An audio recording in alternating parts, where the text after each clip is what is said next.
So I want you to just imagine for a second that your entire hometown gets bulldozed to the ground. Just completely leveled. Right. Completely leveled. The streets you grew up on, the house you lived in, just gone.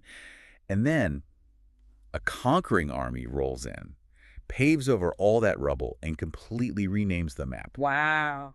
Yeah. So the place you called home literally no longer exists in any legal or administrative sense. And on top of that, your family, your neighbors, and specifically the local historians who kept all your records, they are violently scattered across the globe. It's a terrifying thought experiment, honestly. It really is. And centuries go by, right? Yeah. How do your descendants even begin to prove where they came from? How do you reconstruct a public memory that an empire intentionally wiped off the face of the earth? You're losing way more than just a physical location in that scenario. Exactly. You're losing the geographical language, the legal language required to just explain who you are to the rest of the world. And without that, a people becomes completely unmoored. You're a blank slate for other people to put their own labels on. And that profound sense of being unmoored and how a lost identity is reconstructed is exactly what we are exploring today. Welcome to today's Deep Dive. Glad to be here.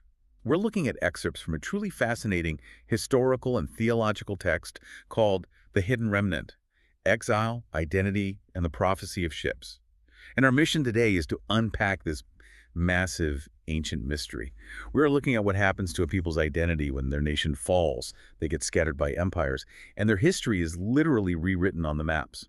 But before we really get into the weeds here, we should probably give you a quick disclaimer. Oh, absolutely. Good call. Yeah, because the source material we are diving into today, it touches on some incredibly complex, highly debated, and honestly very politically and religiously charged historical topics. Right, and just to be super clear, we aren't here to play umpire. We're not taking sides on the theology or the modern politics of any of this. Exactly. Our job is strictly to impartially explore the arguments and connections the author presents. Yeah, we just want to show you the fascinating mechanics of exile that this text lays out. Because regardless of where you fall on the debates, the way this source describes the erasure of history, I mean, it is going to fundamentally change how you look at the past. It really challenges the simplified narratives we've been handed. It makes you look at the granular mechanics of how a nation is dismantled. So the text argues that to understand this mystery of lost identity, we first have to figure out who was actually exiled when ancient Judea fell. Right. Because we tend to think of ancient nations as these giant monoliths, right? Yeah, exactly. You read Judea fell in a textbook, and you just picture every single person in the country packing their bags and walking off into the desert together. Like a movie scene. Right. But the source points out that ancient Judea wasn't a flat social group. It was a very layered, stratified society. And kingdom collapse is rarely simple. I mean, what's fascinating here is that the scattering of a people is incredibly uneven. It depends almost entirely on your social class. Okay, so break that down for us. Well, the source broadly divides the population into two different groups during the fall. You have the agricultural class, and then you have the regal or priestly class. So the agricultural class, those are the laborers, the farmers, the everyday village people. Right. And the source says many of these everyday people actually remain tied to the land much longer than the elites did. Which makes total sense. I mean, if a country collapses today, billionaires and politicians have a very different escape plan than local farmers. Oh, exactly. It's a perfect modern analogy. If your family's survival depends on the upcoming barley harvest, you don't just walk away from your fields to make a political point, not unless a soldier is physically forcing you out. Yeah, you're just trying to survive. Exactly. So across time, some of these local agricultural populations stayed in the region. They adapted to foreign rule. The text notes they often changed their language to match whatever empire was taxing them. Right. And in some periods, they converted to different religions under pressure or just sheer necessity. They assimilated. But then you have the other group, the regal and priestly classes. The royal households, the scribes. The elites. Right, the people deeply rooted in covenant memory. And the source makes a very specific distinction here about their layered identity, doesn't it? It does. It points out that the royal line came through Judah, specifically the house of David. But the priestly line, the ones keeping the laws and rituals, they came through Levi, specifically Aaron. So not every Israelite was royal and not every Judean was Davidic. Exactly. You had these distinct, specialized lineages holding the memory of the nation. So how does this class division at the moment of collapse make tracing ancient public memory so difficult today?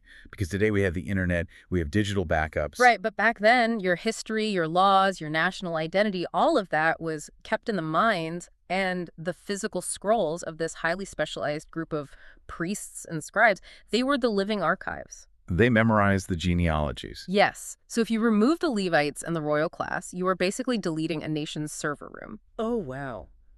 The server room. That is such a good way to put it. And when a foreign empire conquers, they don't care about the farmer growing wheat. They go directly for the server room. They deport the royals and the record keepers because keeping them around leaves a nucleus for future rebellion. So the people who held the pen, the people who kept the history, were the ones violently scattered, while the people left behind just assimilated. Exactly. That is how public memory gets broken. Okay, so scattering the record keepers stops an immediate rebellion. But once they're gone, the conquering empire needed to ensure they could never, ever come back. Right, and how do you do that? Well, this is where it gets really interesting to me. We always think of conquest as swords and shields, right? But the ultimate weapon is a pen and a map. Oh, absolutely. If we connect this to the bigger picture, maps and political borders are not neutral. Rome didn't just conquer Judea physically, they systematically reshaped memory. They changed the literal ground they walked on. Yes. After the revolts, Rome legally renamed the province of Judea to Syria-Palestina.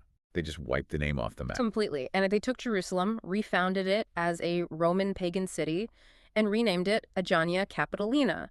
Conquest becomes cartography, and cartography becomes public memory. But wait, let me ask you this. How effectively does renaming a map actually wipe out the public memory of the people who originally lived there? I mean, if someone renames my city today, I'm still going to call it by its old name. I'll teach my kids the old name. Sure, the first generation remembers. A mother absolutely tells her child the original name. But empires play the long game. Right. The decay of memory is generational. Think about it. If you are born 3 or 4 generations after Rome renamed the land, you have never seen a map that says Judea. Oh, wow. Every official document, every trade route marker, every tax receipt you pay, it all says Syria, Palestina. So you literally can't conduct business without using the empire's terminology. Exactly. The physical evidence of your history has been overwritten. And eventually, over centuries, the original names just start to sound like folklore. The empire controls the present reality, so they overwrite the grandmother's story. That is just, it's geographical gaslighting on a massive scale. Well, it really is. So with their homeland erased from the map, these scattered Judean communities, these record keepers, they had to migrate. Where do they go? Well, the source traces these migrations into Arabia, Mesopotamia, and specifically, it places a huge emphasis on migrations deep into Africa. Africa, okay. Yeah. And the text is careful to say Africa is vast, right? It's full of its own ancient kingdoms and trade routes. Right, it's not a monolith. And when these exiled groups arrived, they didn't just blend in. Right, because displaced communities usually try to hold on to their identity. So they preserve their distinct customs, their laws, their food restrictions, strict marriage boundaries. Yes. And reading this, it made me think of, imagine moving into a new roommate's house, right? Okay, I like this. And you stubbornly refuse to share the fridge, you won't celebrate their holidays, and you refuse to follow their house rules. Friction is inevitable. Exactly. You're going to clash. And that's exactly what the text points out. Keeping these tight identity markers creates tension, it creates separation, and sometimes deep resentment. Because you're refusing to integrate. Right.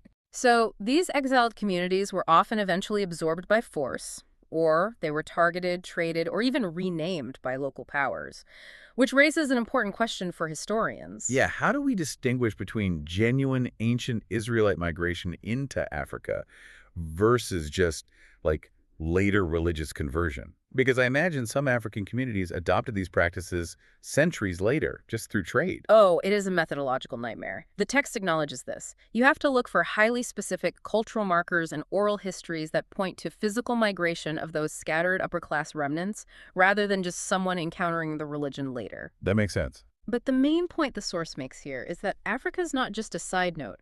It is a major theater in biblical identity. Right. And this constant displacement, being strangers in strange lands, it leads directly into what is probably the most intense, heavily debated text in the entire source material. Deuteronomy chapter 28, verse 68. Yes.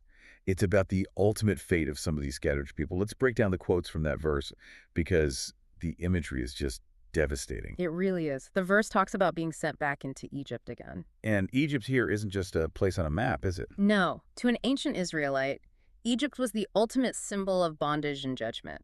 It's like going back to the starting line of your deepest generational trauma. Wow. And then it says, with ships, which is such a striking detail. It's terrifying. It means transport by water into captivity. You are forcibly relocated, completely disconnected from any land route back home. And then it says, sold into your enemies, the deepest humiliation.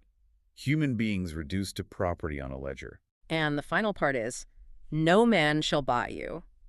Meaning, no human redeemer will step in to rescue them. No one is coming to save you. Right. It's absolute permanent exile. So what does this all mean in the context of the text? Because the source dives into this profound debate. Does this refer to ancient exiles under old empires? Or does it echo through later mass slave systems? That's the crux of the debate in the source, because historically Rome did send some Jewish captives to Egypt on ships. Right. But for many communities today, when they read this verse, they hear an undeniable echo of the transatlantic slave trade. The loss of original names, the loss of language, millions of people put on ships. Considering how much history begins only after captivity and public memory, does the source view this text as a singular historical event or like a repeating cycle of exile? It views it as a profound cycle. It explores why this verse grips people so deeply because it speaks to lost identities buried under imperial labels. It's impossible not to see the parallels between this history and the scattering of people across the Americas and the Caribbean. Undeniable parallels. Yes. But this is where the source takes a really sharp turn. And I think this is so important. If identities were buried under labels on slave ships, who carries this legacy today? And more importantly, does discovering your lineage actually solve the problem? This is the core of the author's message. The text sets a very strict theological boundary here. Right. It basically says, even if you can trace your lineage back to the royal or priestly classes of ancient Judea, lineage does not replace righteousness. Yeah. I love the way you summarized this earlier. It's like inheriting a prestigious family name, right? Yes. But you act terribly. The name alone doesn't make you a good person. Can you summarize why turning historical pain into pride without truth is a dangerous line to cross according to the source? Absolutely. The text synthesizes this so well. It argues that being chosen does not excuse rebellion. The deeper issue for the author isn't who are the people, it's who is returning to YHWH in truth. God preserves a remnant that cannot be erased by maps or ships, but earthly titles and bloodlines don't impress the Most High. Obedience, holiness, and repentance are what matter most. So uncovering your history means nothing if you don't have the spiritual responsibility to back it up. Exactly. Because the exile happened in the first place due to a failure of righteousness. They broke the covenant. Right. So claiming the identity without the obedience is just putting a new label on your captivity. Man, that is powerful. Putting a new label on your captivity. It's a heavy realization. It really is. Well, to recap this journey for everyone listening, we started by understanding the layered ancient classes, right? How the record keepers were specifically targeted and scattered. And then we looked at Rome's weaponization of maps, renaming the land to erase public memory. Yep. Then we tracked the migration into Africa and how holding on to distinct customs caused friction and displacement. Which led us to the heavy debate of the slave ships in Deuteronomy 28. And ultimately, the truth that righteousness outweighs bloodline. Yeah. It's been an incredible deep dive. Truly fascinating material. And look, to you listening, don't just take our word for this. We really encourage you to verify this yourself. Go read Deuteronomy 28, study Rome's renamings, and seriously, look into African history and slavery beyond the shallow plantation timelines that empires usually put in our textbooks. Absolutely. Dig into it. Before we go, I want to leave you with a brand new lingering thought. We've talked a lot today about memory erasure, right? Sure. How Rome erased a culture just by changing the names on a map and scattering the record keepers. Right. With a pen. With a pen. So think about today. If ancient empires could so easily erase an identity back then, what modern cultural identities are currently being rewritten or erased right under our noses today through digital remapping and algorithms? Oh, wow. If the algorithm decides a community doesn't exist, does it? Something to think about. Thank you so much for joining us on this deep dive. Remember to know your history, seek wisdom, and stay grounded in truth when the propaganda is stripped away.